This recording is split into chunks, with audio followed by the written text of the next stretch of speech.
किसी ने बहुत ही कमाल की बात कही है कि जब इंसान कोई गलत काम करने जाता है तो वह आगे देखता है, पीछे देखता है, बाएं देखता है, दाएं देखता है, लेकिन ऊपर देखना भूल जाता है।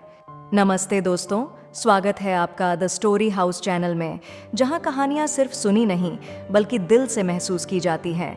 क्या आपने कभी सोचा है कि हमारे हर अच्छे और बुरे कर्म का हिसाब कौन रखता है?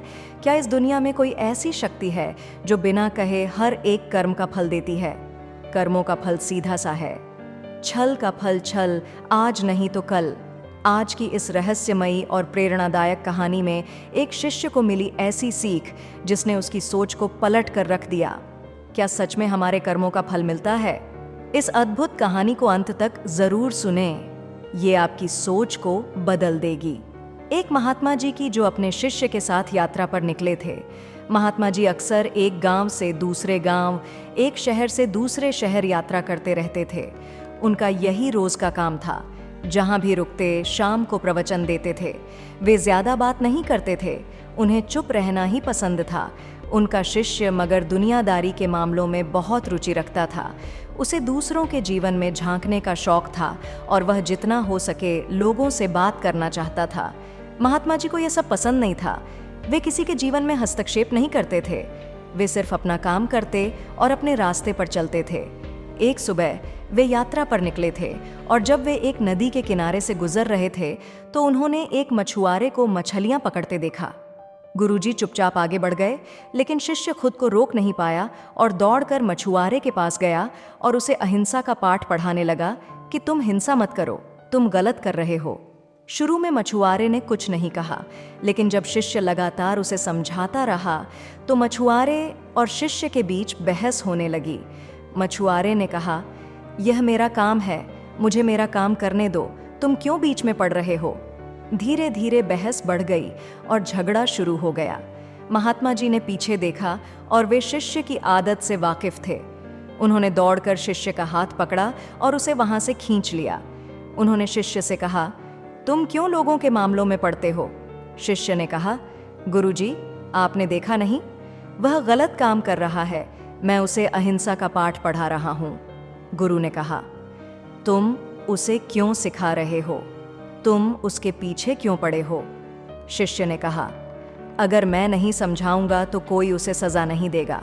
यहाँ के राजा ने भी ऐसे लोगों के लिए कोई व्यवस्था नहीं की है।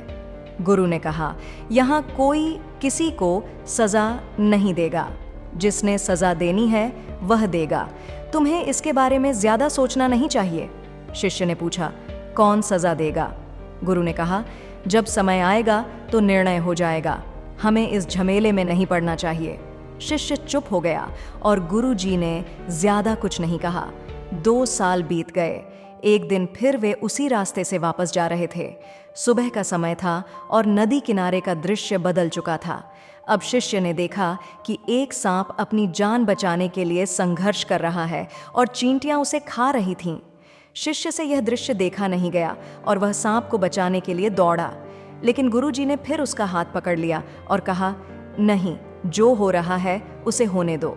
शिष्य ने कहा, यह कैसी अजीब बात है, हिंसा हो रही है, मैं रोक रहा हूं और आप मना कर रहे हैं।